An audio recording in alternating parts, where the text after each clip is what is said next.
In our previous episode, we talked about the risks and opportunities associated with the future of health. Today, we dive into all things digital, data, algorithms, and cybersecurity. As life sciences and healthcare companies expand their digital capabilities, what are some of the emerging opportunities? And what are the biggest technology risks they need to be on the lookout for? This is Tales of Transformation. Today, I'm joined by John Liu, Omri Junadine, and Simon Gisby as we continue diving into some of the risks tied to the future of health. Welcome, gentlemen. Thank you. Great to be here. Thank you. Thank you. Okay, so let's jump into this. From behavioral data to social determinants of health, unique types of connected data will play a huge role in the future of health, helping organizations drive efficiencies and competitive advantage. Omri, how can companies manage the risks associated with data while still reaping the rewards? We've talked about this in previous episodes, that data is clearly one of the centerpieces of our vision for the future of health. At the same time, considering the sensitivity associated with the types of data, health, financial, consumption related, because we are really talking about social determinants of health in addition to the pure health data, there are sensitivities. So I would propose that we have a consideration of three big control areas. The first one is to develop and implement a framework and standards to monitor, evaluate, and remediate data governance and protection measures.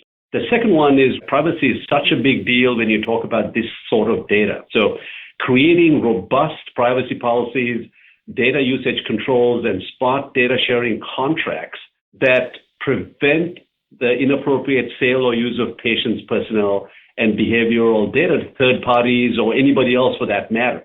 There are lots of technologies that organizations can invest in so that this component of the control environment is adequately maintained. So this idea of data standardization is so critical.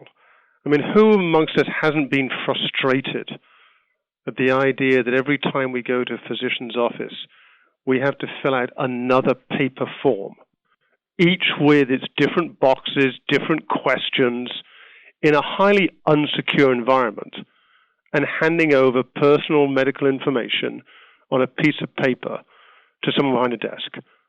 If we can standardize that data and make it available across multiple stakeholders, our level of stress of interacting with the healthcare system would go down. Preserving the privacy of that data is critical because we all recognize that medical information is very different. It's a very different sense of privacy than the other data that's out there. So couldn't agree with Omri more. We need to have standards. We need to modernize it. We need to develop frameworks. We need to protect it. And all of us would benefit. If we had that experience for the patient, can you imagine the less kvetching about that in the physician's office and more about getting to what ails them and how to help that patient? John, cognitive technologies will also become increasingly prominent in the future of health. What can life sciences companies learn from other industries who are more advanced in developing these capabilities? Organizations across industries, including life sciences and healthcare, are looking at innovative ways of analyzing, utilizing, even commercializing their data using technologies that emulate human intuition or decision-making. The digitalization of that data, it's really created a continual loop where the creation of new sources result in tremendous new sets of data, which really then feeds into various analytical ideas and advancements that weren't there before. That then unlocks even more ways of creating data and generating additional and really sometimes unexpected value out of some of the data that is analyzed. And it's not only the data aspect of all that, it's the ecosystem as a whole, from smartphones, from data lakes, from connected devices, such as some of those medical devices that are in the market today, and how interoperable the ecosystem is as a whole to create data that can be then shared, collected, and analyzed. It's extremely impressive, and all of that's powered by more and more powerful computing power as a whole. And then as those data sets are created, cognitive computing solutions are really leveraging large and also smaller data sets, combining those with data from the dark web, natural language processing, machine learning, and even other technologies to drive operational efficiencies and really to enhance consumer or end user engagement. If you look at it within life science and healthcare, artificial intelligence can be leveraged to help transform traditional research methods, which traditionally offer pretty low probability of success, but leveraging artificial intelligence allows the organization to take a look at very different sets of data, combine that with predictive modeling, cognitive computing, and enables better profiling, identification of disease, the ability to deliver new treatments to patients.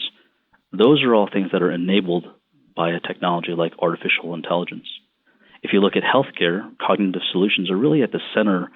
They enable personalized medicines, treatments, alongside other innovative approaches such as care at home, which connects patients, devices, and even applications to provide that customizable platform for digital health. Cybersecurity is obviously a concern for any organization. Building an integrated approach to cybersecurity could be a key source of competitive advantage for life sciences and healthcare companies. For companies who can successfully accomplish this, what are some of the biggest strategic opportunities associated with cyber? As we've talked about so far, the industry is moving at light speed. Data is multiplying exponentially. Organizations are struggling to really keep up with that change. And that speed, while it's really fantastic for innovation, it amplifies the cybersecurity risks, such as managing access, protecting some of those crown jewels. All of that becomes even more important. As a result, the impact of cybersecurity risks to brand, financials, operations, compliance to regulatory requirements, that impact of cybersecurity to all of those, it's really never been higher. A number of life sciences and healthcare organizations that I work with, cyber, it's one of the top 3 enterprise risks of each of those organizations, if not even the top risk. I'd say most people would really look at cybersecurity as potentially a barrier of moving fast or moving quickly. But I'd really say, you know what, that view should really be cybersecurity is an enabler for the business. If you have an integrated, secure ecosystem, that enables the organization to innovate very quickly, to develop new life-saving solutions or technologies, but yet still be secure in understanding that investment, time, resources, budget, really understanding that their investment and intellectual property or critical data, it's protected. And that also enables that organization to have very high confidence in the ability to share and utilize some of that sensitive data, especially from an interoperability standpoint. So I think as organizations move towards that vision of the future of health, modernizing and really integrating cybersecurity throughout the ecosystem, it's really a fundamental pillar of that success. If you go down the path that John was talking about, these organizations can ultimately result in higher credibility, being the trusted brand of choice for their patients, enable faster regulatory approvals and increase cost savings and decrease downtime. And ultimately, we can all have higher confidence that the storage and the use of data that is sensitive is done in the most appropriate way. Simon, we just talked about some of the challenges associated with data and cyber. How could these digital risks impact different types of organizations across the life sciences and healthcare industry? Well, I think they have a number of different risks. John talked about using data to accelerate clinical trials and innovation in the life science industry. The question is, are you looking at the right data? Are you drawing the right conclusions from that data? So there's a question there around the raw source of the data. There's great opportunities to standardize clinical outcomes. Amri talked about standardization of data. Can we all agree on the 4 or 5 best ways to treat a particular condition? But again, the question is where are we getting the data from and measuring the appropriate outcomes, given we all know through genomics that each of us reacts differently to the same drug or the same clinical pathway. So again, there's noise in the data that has to be effectively managed. There's a brand and reputational risk as well. Amri talked about this with cyber. We know that individuals would love to adopt telemedicine and remote monitoring, but they're concerned about the privacy of their health data as it's being shared across different technologies and different products. And John talked about this. The security of the data becomes very important of how it's used. And then the last thought really is whether we can persuade clinicians to actually change their practice based upon the outcomes of the data, and eventually ourselves to use this data effectively to manage our own outcomes. So you can harness it, change it from being a negative, but think about it in positive ways. The organizations that can do this will truly change healthcare, lead to better outcomes, and be in the forefront in the future.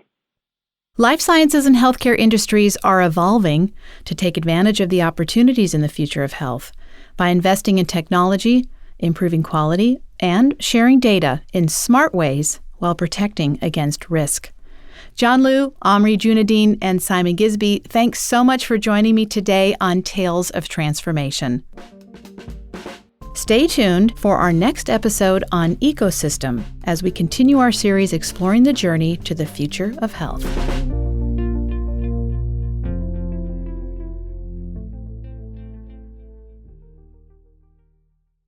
Thanks for listening to Deloitte's Tales of Transformation, sponsored by Deloitte's Life Science and Healthcare Practice. This podcast is provided by Deloitte and is intended to provide general information only. This podcast is not intended to constitute advice or services of any kind. For additional information about Deloitte, go to deloitte.com/about.